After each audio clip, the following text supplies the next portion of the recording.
Hi, everybody, and welcome to this episode of our BMS podcast. BMS stands for Body, Mind, Spirit, and this is one important tenet in osteopathic medicine. And this tenet is inherited from the in Native American in medicine wheel, body, mind, spirit, emotion, which means that we combine Western science with indigenous wisdom. And so it's a kind of the condor and the eagle medicine. And this is the logo of our podcast. And for people who are aware of the music we're using the music from DJ Mose, which is called Vuela con el Viento, which exactly talks about the condor medicine and the eagle medicine. So this is someone I really like from a personal and professional perspective, and we're very happy to have Mose with us today. So hi, Mose, how are you today? Hi.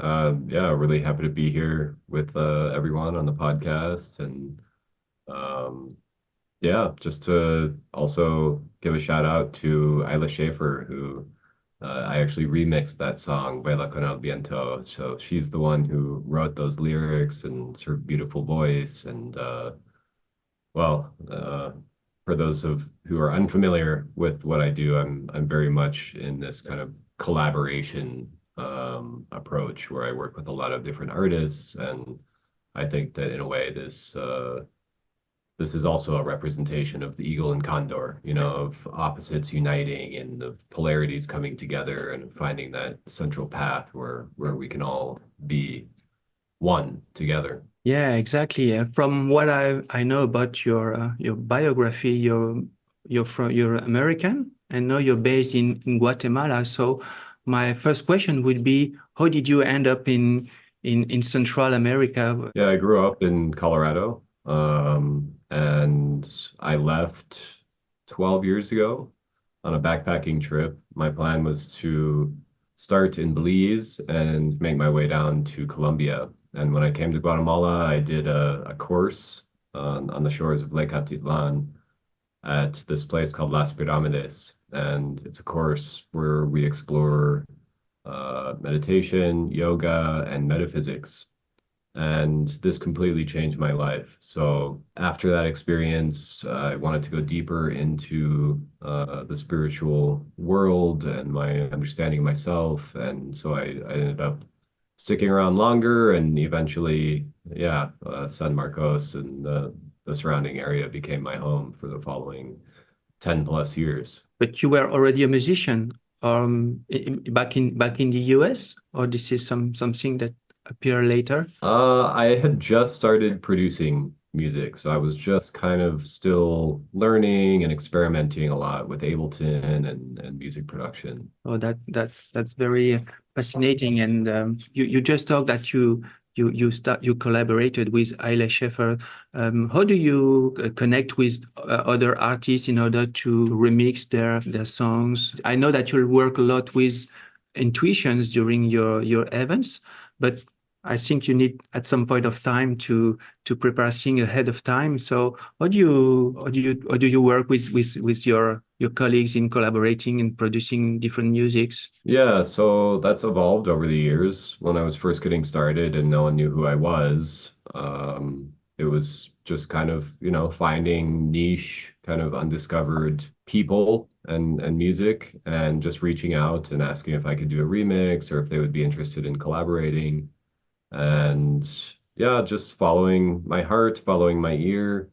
And from there, to where I am now, now I have like so many opportunities because people know who I am and they appreciate what I've done with other artists. And so now I feel like in a way I have like infinite choices for people that I can work with.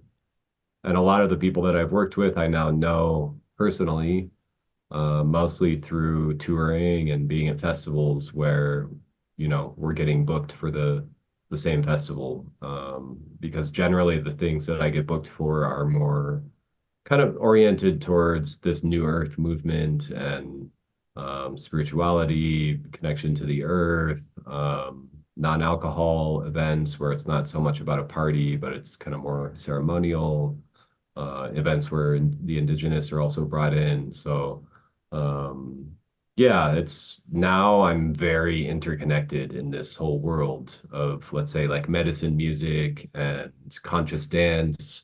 Both words that, conscious and this medicine thing. I have a kind of a love-hate relationship with it because um, I do think there's some truth to it, but at the same time, I think any music can be medicinal, and any music can, of course, come from a very high level of consciousness and awareness. But for lack of better words, yeah, this kind of like conscious music scene, uh, I'm very well connected with the people that are at the root of it and that are emerging into it, and so this continues to provide a lot of opportunities for new collaborations and exploring what comes of, fusing different energies together. Great. And talking about music medicine, this is something I would say quite unusual for people who raise in the Western world. But this is something very common in indigenous or native tribes. I know you have remixed one song with Quetzalbetza Icaros.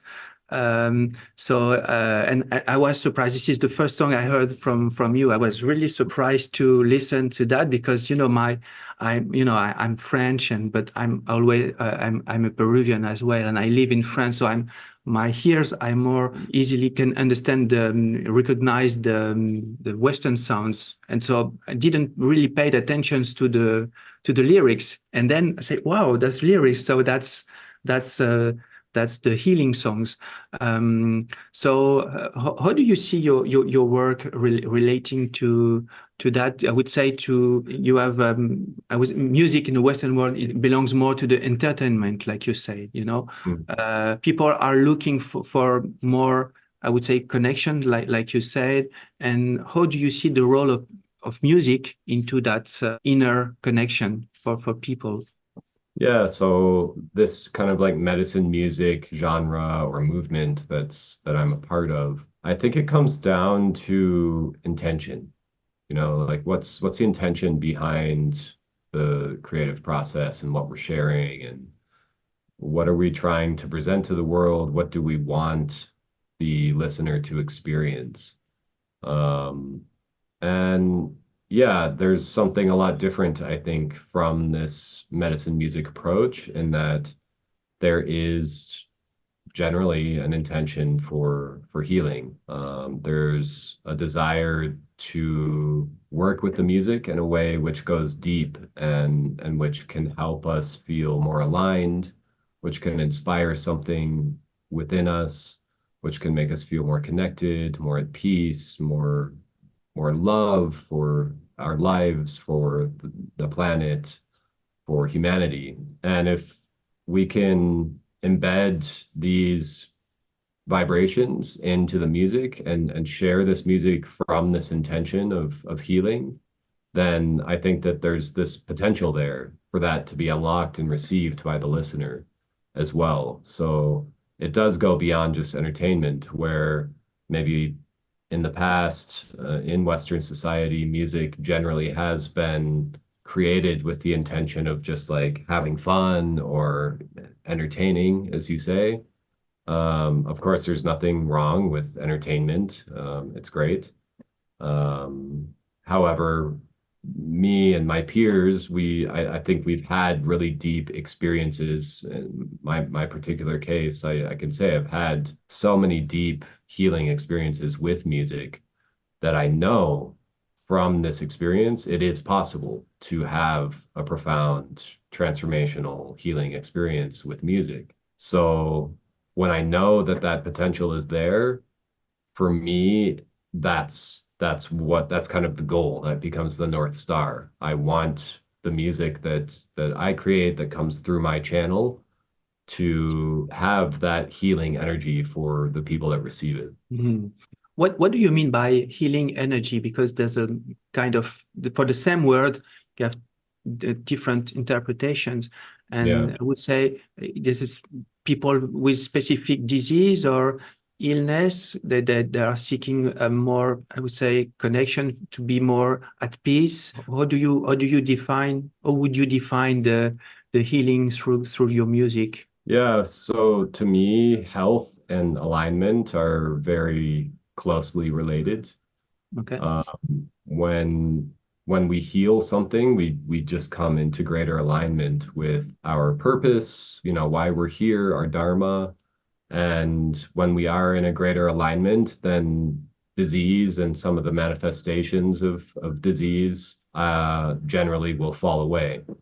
So in this case with healing music, I think the idea is that when we receive something that is healing in the form of sound, it transforms something within us where we just feel, let's say, more at peace. If music can bring us more at peace, then we're healing. Because if we're at peace, then there's less stress. And I think including the Western medical profession, they would say that stress and anxiety are maybe some of the major causes of most disease in the world. Mhm. And there's probably a lot we don't know about how stress may cause cancer and some of these other things that are like so prevalent, heart disease and all of these manifestations in the physical body that science doesn't really care to investigate because it's non-physical. It doesn't have anything to do with the physical senses. But I think as we start to realize that life goes far beyond what science can perceive through a microscope, then some of these non-physical aspects of our existence, you see that they're all connected and that they're just as real as the physical elements of our experience. So yeah, in this sense, like if you do believe this, if you do perceive reality in this way, if we can shift our emotional experience, if we can shift how we're feeling to be more positive, to be more at peace, to feel more connected, then I truly believe that we're also sending a message to our bodies to be healthier. I was smiling because what you said, I have experienced, I would say, a kind of struggles with colleagues, just going beyond the body machine, just Mhm. right behind me. I would say, yes, that of course, it's important to know the biology or things works properly. But when we talk more about the spiritual, the existential dimension, and we are more in the why rather than the how. And why do we have this type of illness or disease? And it has to it in indigenous societies, you know that better than me. And I had personal experiences as well with sacred plants. I'm just trying to explain for people unaware of those indigenous societies that just think that they need to take care of their body only when they feel pain and not making probably links between, a stress or a traumatic event and what they can feel years later. And I truly believe that, kind of meditative states that your music can induce can help some people. And I would say there are science to back this type of approach. Science, I would say, is coming, and this is something very relevant. And this is why I approached you a couple of years because we wanted to use your music in our workshops in order to have people feel their body differently, because we have different cultures and different body representations. And the indigenous body representation is something like you just said, that's connected. We are all connected with nature, connected all the human and the animals, all the living forms are all connected, and it's easier to understand that through music and through sacred plants. And I know that you're famous also talking about sacred plants in the cacao ceremonies, and this is something that you use. How would you, for people unaware of what What is it? How would you define and what would be the adding value if there's any adding value of using a sacred plants combined with your music? Yeah, so cacao in particular has become really important to my path and what I'm offering to the world. Bruna Bortolato, my partner, and I, we travel around and we offer cacao ceremony leading into the music and dance experience.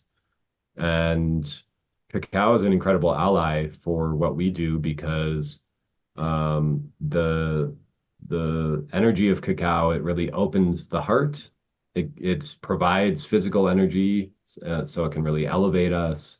And with just those two elements, combined with music, it can actually go really deep. It can be really profound and really ecstatic. And yeah, when you feel more open and you're dancing around with a bunch of people, then you're apt to feel more connected with them, and then you have the opportunity to drop in deeper to the interconnected nature of all things. And the thing that I love about cacao is that it's a subtle plant medicine. So it's not going to be a really strong shift from the base state of consciousness, Mm, like some other of the master plants like ayahuasca or mushrooms or iboga or you name it, these kind of shamanic plant medicines that are becoming so much more popular these days and that the indigenous populations have been using for years. Those plants are very strong, right? If you if you sit in an ayahuasca ceremony and you have a full dose of ayahuasca, you very well may disassociate from your body and go on a whole journey inward. And with cacao, it's also possible to have that, but you have to enable it to happen. Like you really have to give it energy and focus to start going into those deeper levels. And if it starts to become too much, basically it's you just stop, you open your eyes, breathe, drink some water, and you're going to be very grounded and in your base state of consciousness. Whereas with ayahuasca or mushrooms or something like that, once you ingest it, you're kind of committing to this other dimensional experience that you really can't exit until the time allows it to kind of move through your body. So mm. this is one of the reasons we work with cacao is that it's very adaptogenic and it's very subtle yet profound if the circumstances are right and if you want it to be. For people unaware of the how would you call that? It's a event, it's a ceremony, it's a show when you combine music medicine with sacred plants such as cacao. And I know that you have sometimes you have performers, sometimes you are in sacred places like or I would say specific places like the set in Ibiza you recorded. How would you define your show or your I don't know how to name that. Yeah. Well, I appreciate that you're even asking that question because it is something that I have given a lot of thought to, what to call it. I don't like calling it a show because I don't feel like I'm showing anything. For me, I generally just use the word event, Okay. 'cause it's more neutral. But yeah, I mean, you could say it's like a ceremonial dance experience. But yeah, I don't, I'm trying to distance myself from some of the more typical ways of expressing what's happening because Oh, for me, it is different. okay. You mean it's different every time because I from what I understand, it's kind of you don't know beforehand what sets or what songs you're gonna play. So it's pure intuition, if I have Yeah. understood correctly. Yeah, that's also the case. Every set is very unique, and I have kind of two main ways that I share music. One is my DJ set, which is kind of more a traditional way of to play electronic music, where you mix one track into another, and then you might have live music that you play on top of that. And with that set, also I don't plan, so I don't know what tracks I'm going to play. And if I have singers with me, they don't know what tracks I'm going to play. They don't know what they're going to sing. It's like very much tuning into what wants to come through in the moment and journeying with that. And the other offering that I have is my live set, where I have loops that are all they make up the tracks that I've produced, but there's no arrangement to the track. So it's even more broken down and improvised in the sense that I can bring the kick drum in at any time. I can bring this vocal in. I can bring that guitar in, take it out, affect the bass line, change the bass line, and everything is uh, being recreated in the moment based on what I'm feeling and what's happening in the space and maybe what someone is singing. You know, I can create a whole atmosphere for that person to sing, and then we can build into something and it transforms. And it's like yeah, it's very improvised and we're creating it all together. So in that sense, yeah, every set is different. Wow, that's fantastic. That's unique. Um, Talking about the kind of people who attend your events, um, I said I remember the first time I saw you on YouTube. It was on the Eagle's Nest, Mm, just right away, and I felt I was really surprised to see so many people dancing together, just being like you say, love. I would say, but just not physical love. I would say connections mm, between people. I was really fascinated. And from what I've understood, there's a lot of Western people seeking for this type of connection. What kind of people attend your events? Is this more Western people or indigenous people or both, depending on the places? Or I would say, what kind of people are more uh, sensitive to your unique approach? mm. Well, I would say it's really open to anyone, you know, and the people that come, it can be a very wide range. It can be young people, it can be old people, teens, everywhere in between. Doesn't matter what color your skin is, what language you speak, what your religious beliefs are. It's really the container is meant to be very universal and open and as you know my music quite well, there's songs in so many different languages and ultimately just expressing, yeah, connection and love and these universal truths that all of the religions I think cherish. And so yeah, I mean, of course, you know, if I play an event in Ibiza, it's going to be a different type of crowd, a different demographic than if I play in the jungle of Peru. So where I am definitely has a huge impact on who comes. But again, it's all kinds of people. Okay, but okay, great. Thanks for the explanations.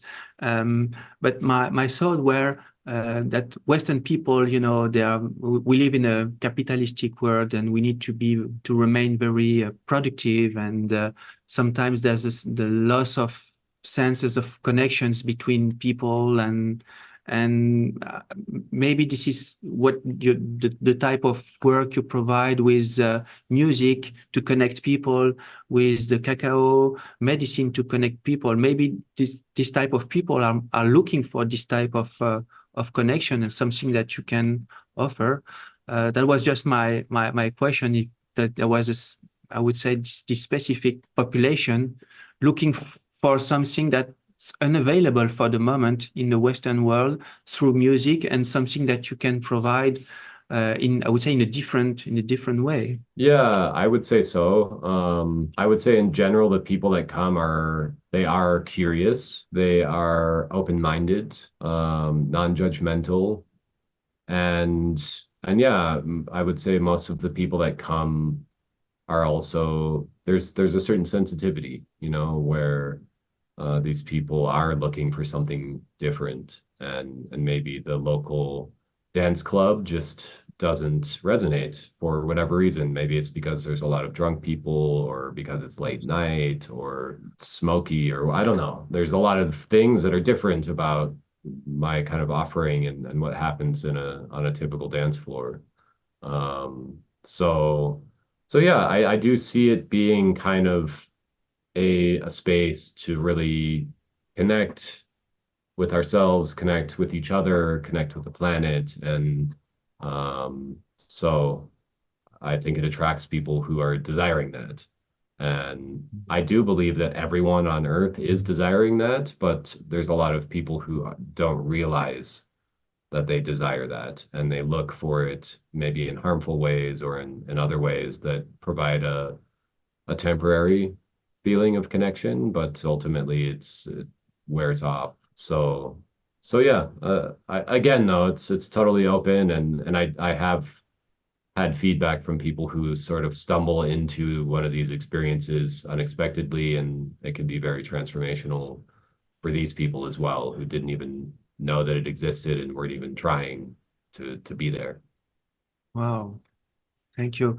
Um, I think that from what I understand that you're attracting more and more people into your events, and which is great, you know, and I'm really happy for you. And what are you, do you have any projects, I would say long-term projects? I would say as a producer, as a musician, as an organizer or provider to different events. How would you see your future as an artist?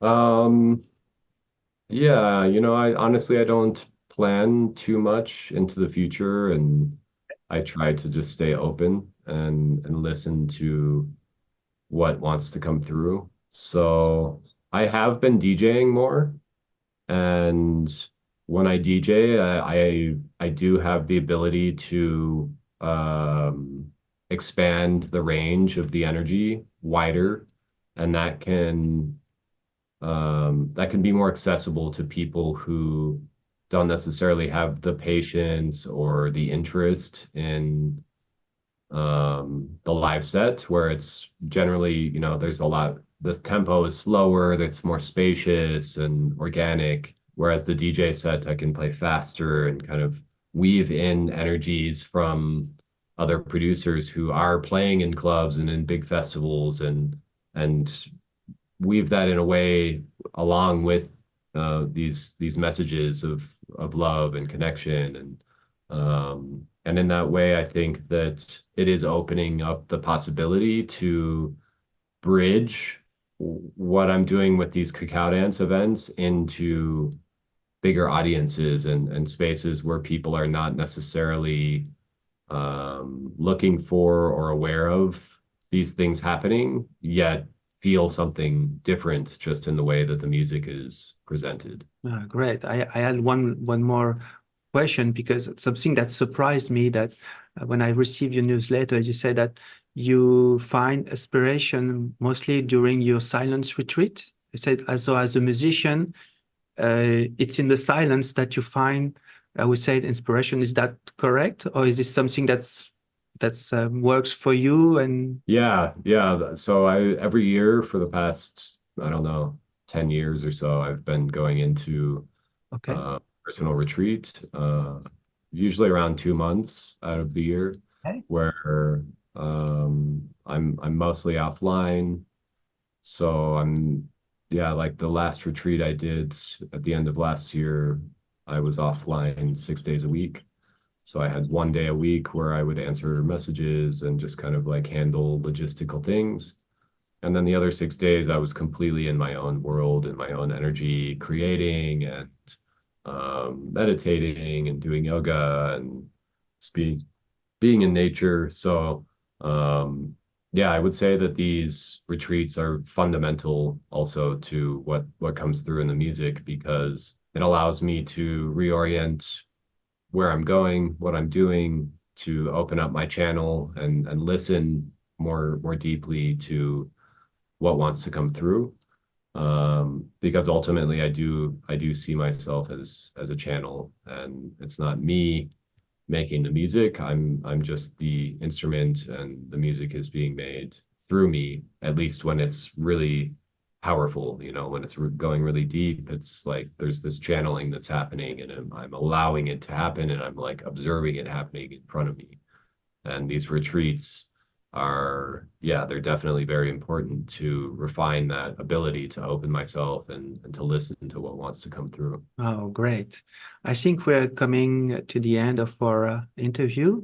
Do you have any other things that you would like to bring up to our audience for people, I would say, unaware of your work? I know that people who love your work, they probably like me book their spot for your coming tour. But for people unaware of your work, I would say that they it's difficult to understand that it might be difficult to understand that music can be part of the healing process. Sacred plants can be part of the healing process. Healing meaning being more connected with ourselves, with others, with our environment. Would you have any other things to share with this kind of people? No, nothing specific. I think we've touched some really beautiful topics today, and yeah, I'm just very grateful to have had this opportunity to share, and um, yeah, I really appreciate your curiosity and the questions, and that your interest in, bridging these two worlds, as you say, the eagle and the condor, and recognizing that if we really want to be healthy and alive and inspired and connected, that not only do we need to, pay attention to our bodies and nurture our bodies, but also to nurture the soul and nurture our emotions, nurture our minds, and look at our organism as this multidimensional being, and that the healing process is very holistic to all of these different aspects of who we are. Yeah, that's great. So thank you again for your time. Thank you for sharing your wisdom with us.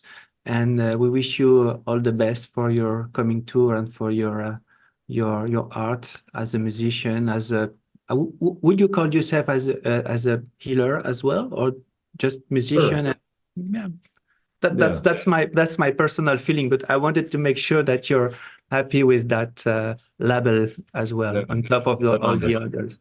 Yeah, it's an honor to be called a healer. Yeah, okay. I think that at least that was the case for me.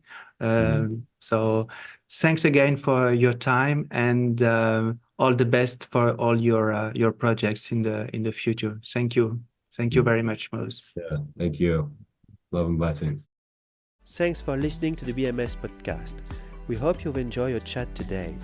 BMS Formation is working to bring more compassion and tolerance between people holding different worldviews in healthcare and beyond. Share it if you like it, and see you soon.